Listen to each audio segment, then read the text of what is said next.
Hey YouTube, this is Ray Bergstrom. I'm a guitar player in Los Angeles, California. And in this channel, I want to share my perspective and experience being a working musician in LA. And I have maybe a different path than most musicians because I didn't start making a living at it until I was in my mid 40s. I'm 45 now. So this channel will show you what my work life is like. So maybe some of you watching are guitar players or musicians who are interested in this kind of stuff. Maybe some of you are just curious about what this kind of career is like to get a different perspective. Maybe no one will watch this at all and maybe no one cares, but at the very least, this is a journal to show what my life is like in 2024, and maybe someday my daughter can watch it back and see what her dad used to be like. So, as a kind of a recent working musician, I'm still navigating a lot of the challenges of kind of gigging full time. And one thing I've been thinking about a lot lately is how to put myself in the best position to have a good performance at a gig. And I don't mean stuff like practicing to become a better guitar player. I'm always working on that. I mean kind of the immediate stuff, day-to-day stuff, so that I can be in the right physical and mental and emotional state to play well on the gig. Now I'm playing these days maybe 4 to 6 gigs a week, and so my performances can vary a little bit. And I noticed in the past month I had a few days where I felt really off.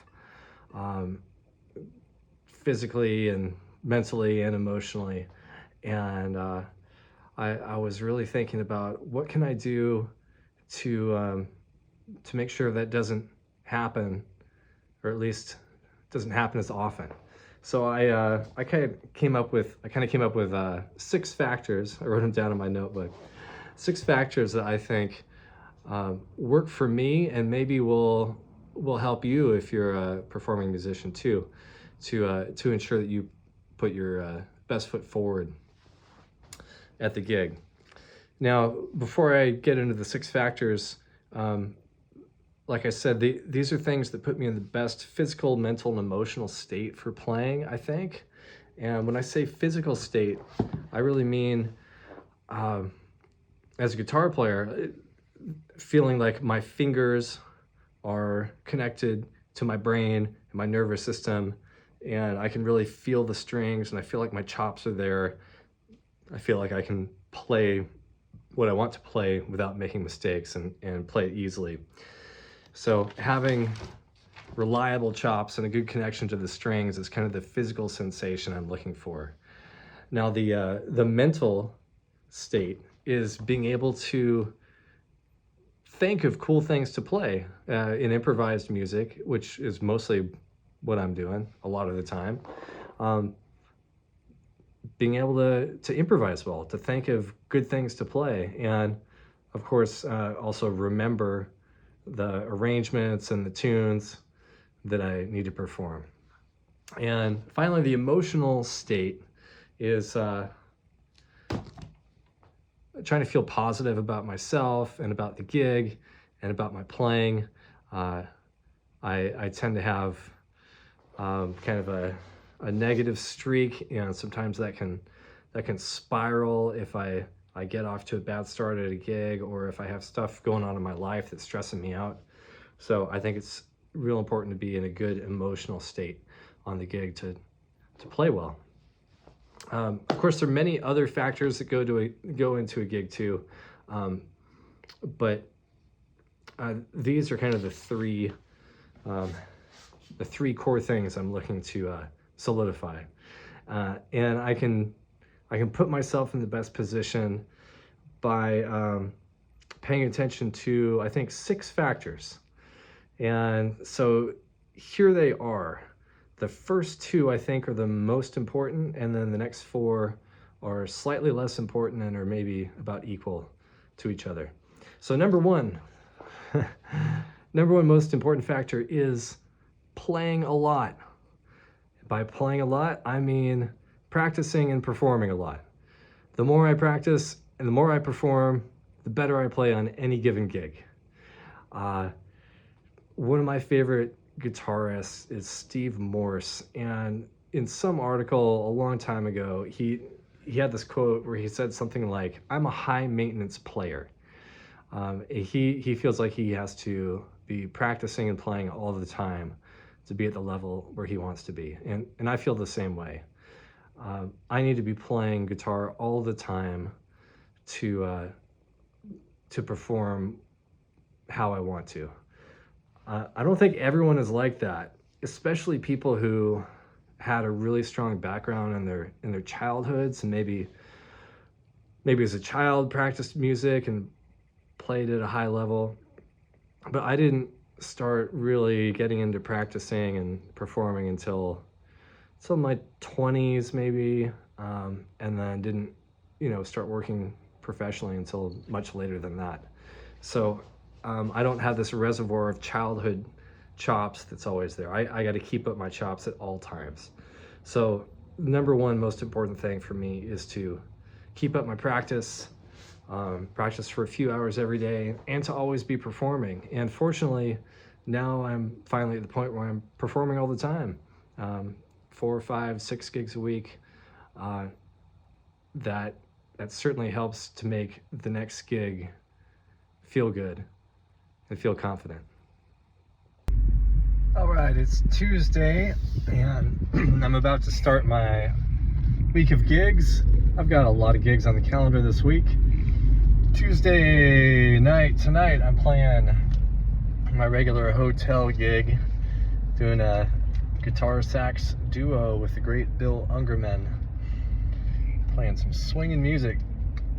And Thursday, I'm playing that amusement park again, Knott's Berry Farm, with the Holy Crow Jazz Band. Friday, I'm driving to Solvang.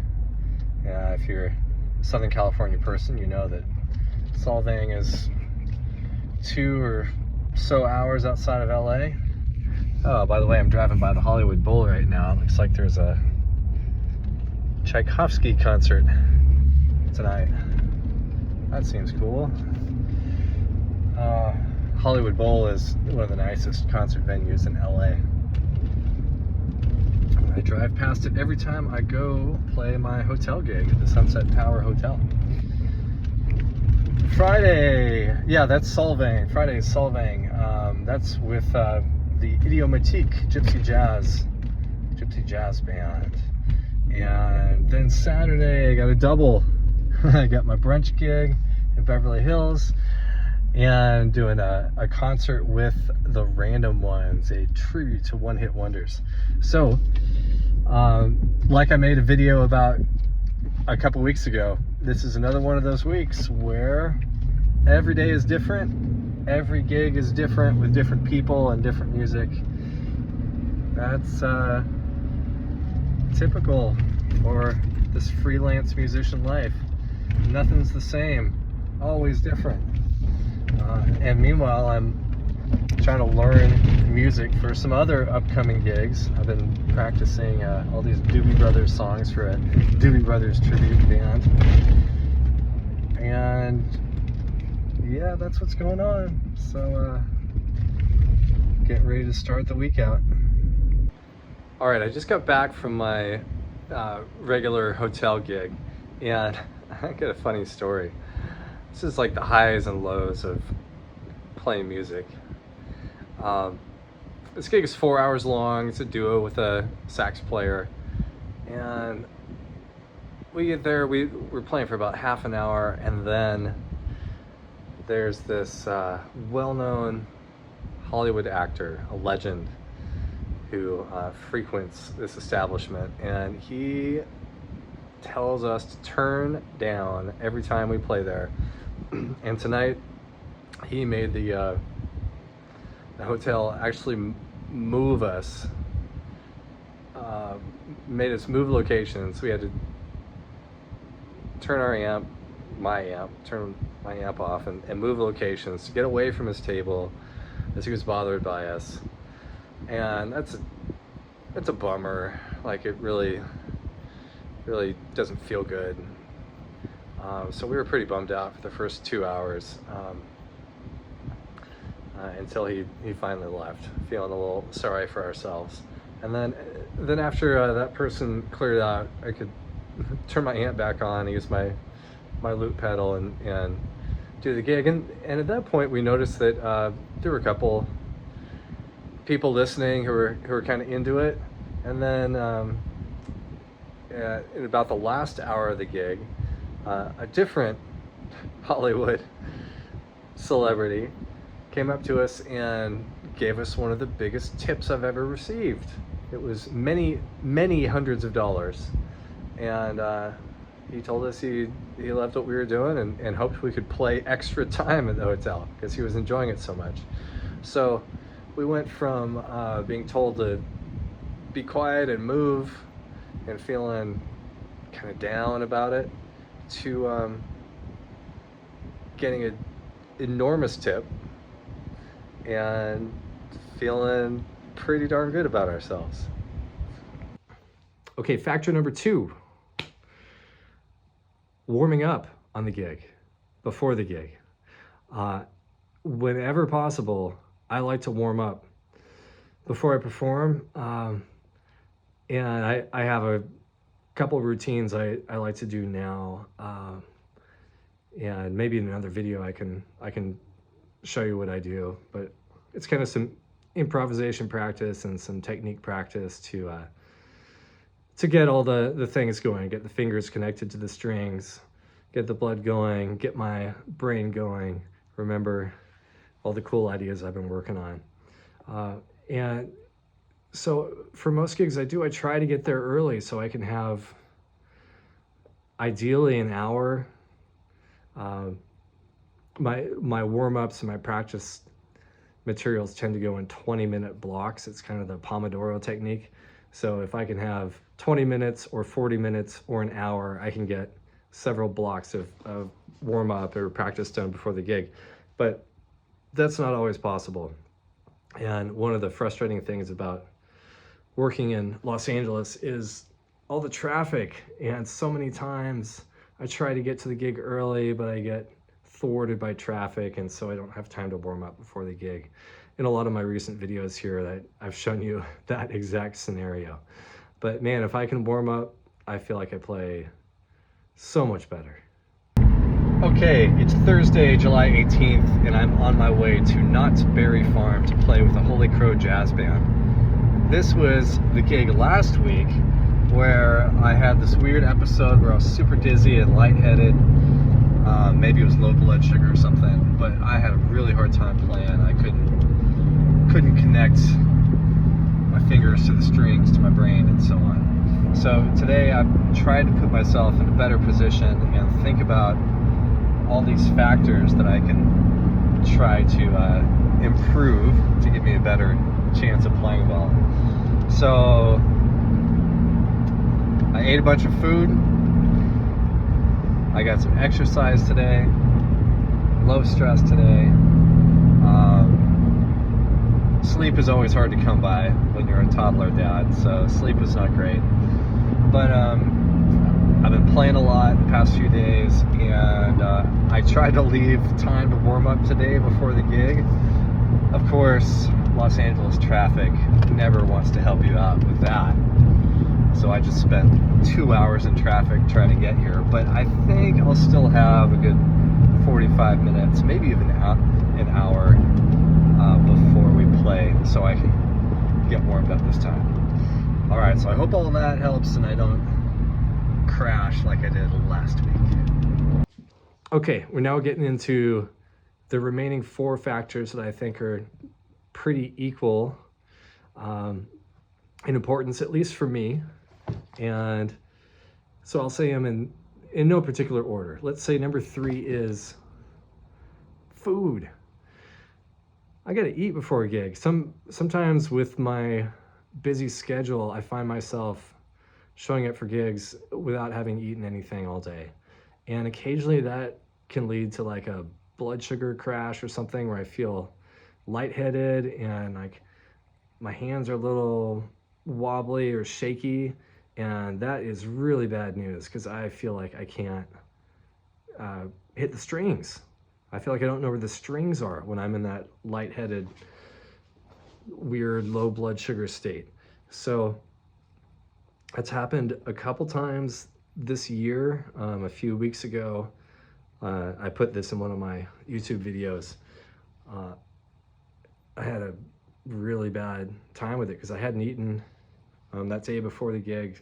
So now I'm really trying to keep in mind to get at least one solid meal in before I play, because I'm one of those people who can go most of the day before eating anything and I'll forget. So food, I think, is essential.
All right, tonight's gig with Holy Crow Jazz Band felt a lot better than last week. I was in physically much better shape this time. I tried to take care of myself and remember those factors I've been discussing. So I wouldn't say it was my best playing, but I certainly felt a lot better about it than last time. And now I'm back home and I'm practicing for two more concerts this weekend. This is kind of a rare week where I have 3 actual like concert performances. Tomorrow night, Friday, I'm playing with the Idiomatique. We're a gypsy jazz band, or gypsy jazz informed. It's a lot of original compositions, a lot of tunes by Craig Charmat, who's a TV and film composer, and a few of my tunes and a few tunes from Kim Collins, the bass player. And that's going to be a fun concert in Sullivan, California at Lost Chord Guitars. And then I'm also practicing right now for my concert on Saturday, which is with the Random Ones, a tribute to one-hit wonder bands from the 60s and 70s. And that's a gig where I always have to spend a bunch of time dusting off the tune Classical Gas by Mason Williams. That is an intense fingerstyle guitar tune, and I'm not a fingerstyle player at all, so that one always requires lots of practice. So after the gig tonight, I've been practicing for about 3 hours. It never ends. Okay, next factor, number 4, sleep. Now, I'm a dad of a toddler, so sleep is not always ideal. Sleep is not always possible. But man, if I can get a reasonable amount of sleep, I feel like I play a lot better. And it helps out some of these other factors, like my emotional state and my physical state of feeling like my hands are a little more coordinated and warmed up. So certainly since becoming a dad, my idea of a good night's sleep has changed quite a bit. In my single days, a good night's sleep would be 9 hours. Now, as a dad, if I get 6 hours, I feel pretty rested now. But even 6 hours is a luxury. I have certainly a lot of nights where I end up with 4 or 5 and too many of those in a row, and I'm really hurting. So sleep is, I think, a pretty important factor for playing well.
Ray Bergstrom.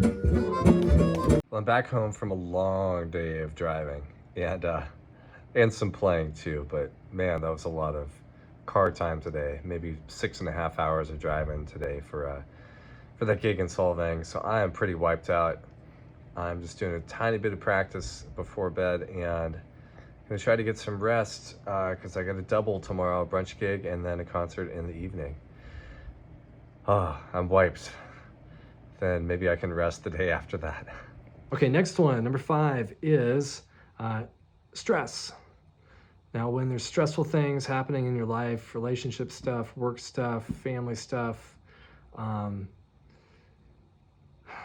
bad things happening, that affects your performance on the gig, or at least it does for me, because I can really spiral into a negative headspace and start feeling down on myself and kind of withdraw on the stage and kind of forget to be a good performer. I kind of forget to be musical, and I start thinking too much about external stuff. Anyway, not a good scene. When I can mitigate stress happening in my life, then the gig feels so much better. I play so much better, much happier. And I think that's a huge topic, how to deal with stress in your life, but it's certainly important for musicians, like it is for any other profession.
All right, we just finished sound checking with the Random Ones here at the lovely Downey Theater in Downey, California. Here's our stage where we're going to be rocking in about 2 hours. And what a cool theater. Love getting to play on stages like this. Very exciting. Time for the second set with the Random Ones at the Downey Theater. Let's see what it looks like out there. Ooh. And last factor, number 6. That would be exercise. For me, I feel like I feel so much better, I play so much better when I get some hard exercise each day. And again, being a toddler dad, this is not always possible. It's like the sleep thing, even the food thing.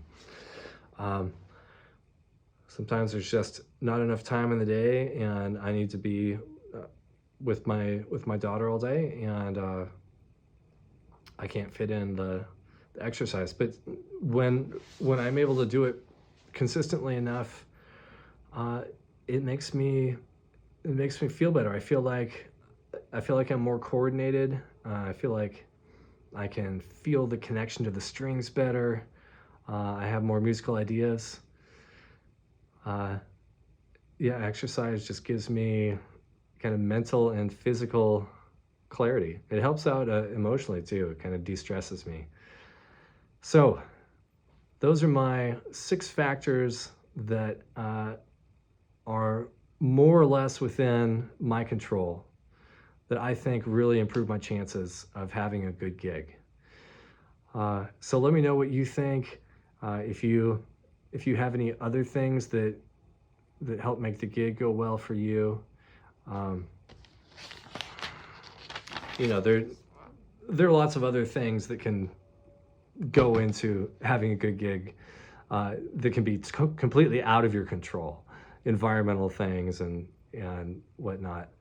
But these, I think, are more or less within one's control. So let me know what you think. If you have any other ones that you want to point out, I'd be really interested to hear that. Guys, I want you to just enjoy classical gas performed by Ray and